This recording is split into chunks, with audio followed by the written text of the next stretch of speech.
अब मैं वृद्ध हो चला हूँ। मैं चाहता हूँ कि अब यह कार्यभार राम को सौंप दूं। मैं आपकी सहमति चाहता हूँ। राजन, राम यह उत्तरदायित्व भली भांति निभाएंगे। हम आपसे सहमत हैं। राजकुमार राम की जय। राजकुमार राम की जय। राजकुमार राम की जय। राजकुमार राम की जय। मुनिवर, मेरी इच्छा है कि यह कार्य कल ही कर दिया जाए। अवश्य राजन। मंत्री जी, राज्याभिषेक की तैयारियां की जाएं। महाराज की जय। राजकुमार राम की जय। महाराज की जय। राजकुमार राम की जय। अरे, राजमहल में यह किस उत्सव की तैयारियां हो रही हैं? तुम्हें नहीं मालूम?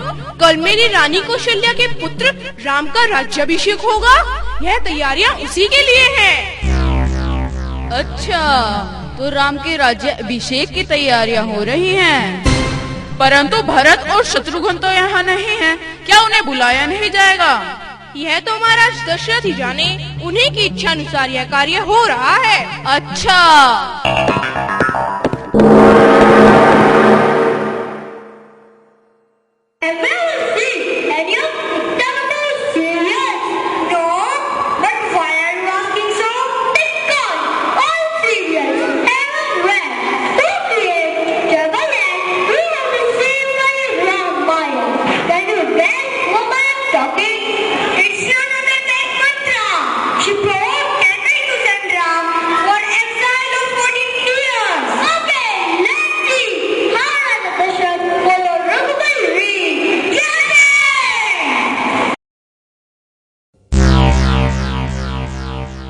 अरे मेरी रानी, तू कैसी बेसमझ है? मौत तेरे सिर पर नाच रही है और तू सो रही है। मंथरा, क्या बात है? रानी, सब अमंगल होने वाला है। मंथरा, तुम साफ साफ क्यों नहीं बताती? बात क्या है? अरे मेरी रानी, तुम्हें नहीं मालूम? कल राम का राज्याभिषेक होने वाला है। यह तो बहुत प्रसन्नता का समाचार है। अरे मेरी भोली रानी, अक्ल से काम लो। यदि राम राजा बनेंगे तो कौशल्या राजमाता बनेंगी। मंथरा, ये तुम कैसी बातें कर रही हो? मेरे लिए राम भरत जैसा है और कौशल्या मेरी बड़ी बहन जैसी। रानी, तुम्हारी तो मति मारी गई है। तुम राजा दशरथ की सबसे प्रिय रानी हो। कौशल्या राजमाता बनने के बाद इसका बदला जरूर लेगी। अच्छा, परंतु मंथरा, अब मैं क्या कर सकती हूँ? अरे मेरी रानी, याद करो, एक बार महाराज दशरथ ने तुम्हें 2 वर दिए थे। अब उन्हें मांगने का समय आ गया है। पहले वरदान में भरत का राज तिलक और दूसरे में राम को 14 वर्ष का वनवास मांग लो। हाँ, यह सही है।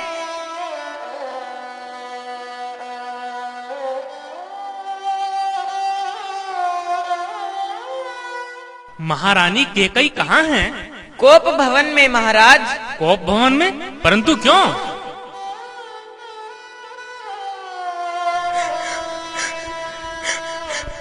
रानी, तुम्हें क्या दुख है?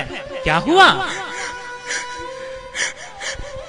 कई, तुम मेरी सबसे प्रिय रानी हो। मैं तुम्हारे लिए कुछ भी कर सकता हूँ।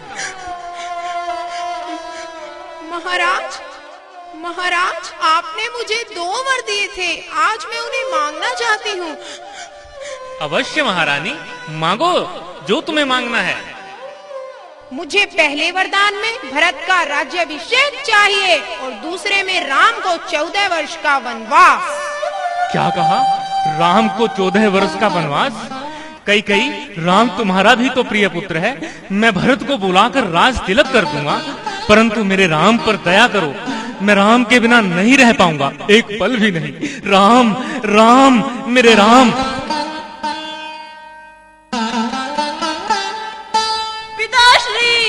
पिताश्री, आप कुछ बोलते क्यों नहीं पिताश्री? माते, आप ही बताइए, इन्हें क्या हुआ? महाराज दशरथ ने मुझे 2 वर दिए थे। आज मैंने वही दोनों वर मांग लिए। इससे ये पीछे हट रहे हैं। आप मुझे बताएं माते। मैं चाहती हूँ भरत का राज्याभिषेक हो और तुम 14 वर्ष वन में रहो। पिताश्री का वचन अवश्य पूरा होगा माते। मैं आज ही वन चला जाऊंगा। मुझे आज्ञा दे माते। भ्राताश्री, मैं भी आपके साथ जाऊंगा। प्राणनाथ, मैं भी आपके साथ वन जाऊंगी। राम, वन जाने से पहले अपने राजसी वस्त्र त्याग दो। जो आज्ञा माते। राम को था वनवास दिया, मन दशरथ का था डोल गया। राम राम राम। जब राम को था वनवास दिया, मन दशरथ का था डोल गया। तू जग का पालनहार रघुवर हे रघुवर, तेरी लीला परंपार रघुवर हे रघुवर। आज्ञा दे महाराज। नहीं नहीं, राम राम। द्वारपाल द्वारपाल, मेरे प्राण प्रिय राम को वन जाने से रोको। राम, मेरे प्रिय राम, अपने इस पापी पिता को छोड़कर न जाओ। मेरे राम राम राम, मेरे राम।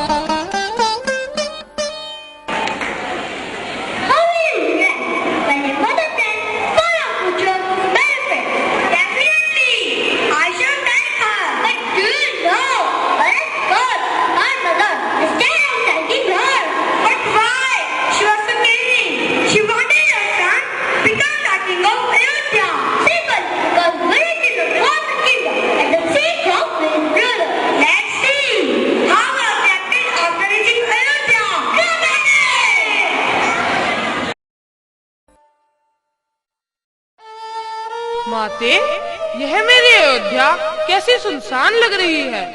बाग बगीचे उदास क्यों है? पक्षी कलरव क्यों नहीं कर पा रहे हैं? यहाँ ऐसा वातावरण क्यों है? माते, पिताश्री कहाँ हैं? वत्स, तुम्हारे पिता नहीं रहे। नहीं माते, यह असत्य है। यही सत्य है पुत्र। उठो पुत्र। माते, ज्येष्ठ भ्राता राम कहाँ है? महाराज ने उन्हें 14 वर्ष का वनवास दे दिया है। सीता और लक्ष्मण भी उनके साथ गए हैं। माते, क्या भ्राता राम से कोई अपराध हो गया? राम से कोई अपराध नहीं हुआ। मैंने ही महाराज को इसके लिए विवश किया था। परंतु क्यों माते? मैं तुम्हारा अहित होते नहीं देख सकती थी। यह तुमने क्या किया माते? ऐसा अनर्थ, अपराधिनी हो तुम। पिता और भाई को खोकर नहीं चाहिए मुझे ऐसा राज्य। यह मेरे लिए अर्थहीन है। इतना साहस कहाँ से आया तुम में? तुमने ऐसा सोच भी कैसे लिया कि मैं राजपद ग्रहण करूँगा? आप सब भी सुने, अपनी माँ के अपराध में मैं भागीदार नहीं हूँ। मैं राम की सौगंध खाकर कहता हूँ कि मैं वन जाऊंगा और राम को राजपद ग्रहण करने के लिए मना कर लाऊंगा। वत्स, तुम्हारा कर्तव्य है कि अब तुम राजपाट संभालो। मुनिवर, मैं यह पाप नहीं कर सकता। हम सब वन जाएंगे और राम को मनाकर वापस लाएंगे।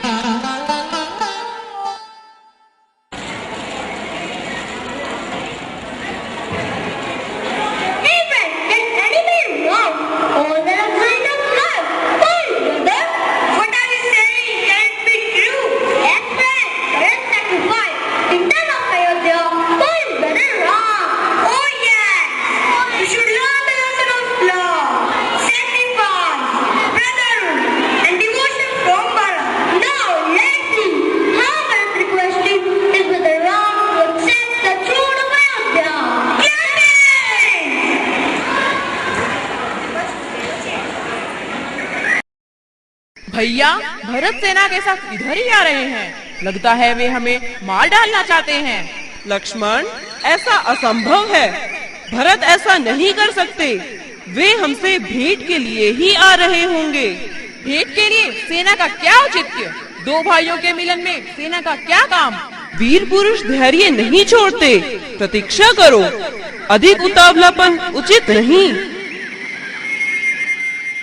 प्रणाम भ्राताश्री। चिरायु भव। कहो भरत, कैसे हो? एक दुखद समाचार है भ्राताश्री। क्या समाचार है भरत? पिताश्री अब नहीं रहे। नहीं भरत, ऐसा नहीं हो सकता। भ्राताश्री यही सत्य है। भरत, क्या तुम हमसे मिलने अकेले आए हो? नहीं भ्राताश्री, मेरे साथ सेना है, गुरुजन है, माताएं हैं और आपकी अपराधिनी भी है। भरत, माता के विषय में ऐसा कहना तुम्हें शोभा नहीं देता। प्रणाम गुरुजन, प्रणाम माते। चिरायु भव राम। भ्राताश्री, आपके बिना अयोध्या का राज सिंहासन सूना पड़ा है, अतः आप यथाशीघ्र अयोध्या लौट चले। भरत, यह असंभव है। मैं पिताश्री की आज्ञा का उल्लंघन नहीं कर सकता। परंतु भ्राताश्री, पिताश्री अब इस दुनिया में नहीं रहे। ऐसा नहीं हो सकता प्रिय भरत। पिताश्री की अनुपस्थिति में तुम ही राजगद्दी संभालो, यही उचित है। वत्स राम, रघुकुल की परंपरा के अनुसार राजा ज्येष्ठ पुत्र ही बनता है। तुम्हें अपना दायित्व निभाना ही होगा। पुत्र, मुझे क्षमा कर दो, मैंने ही तुम्हें वनवास दिलवाया था।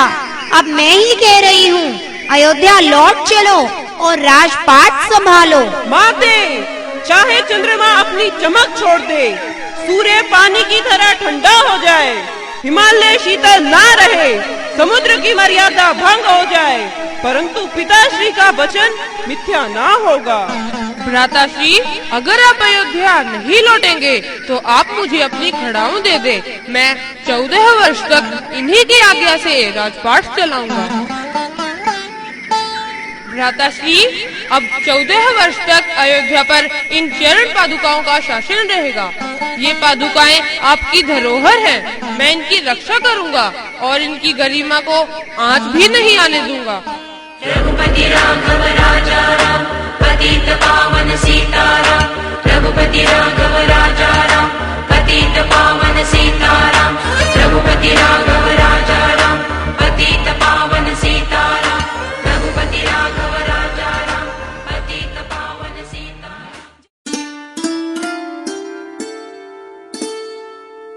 अरे, ये तो सुंदर तपस्वी कौन है?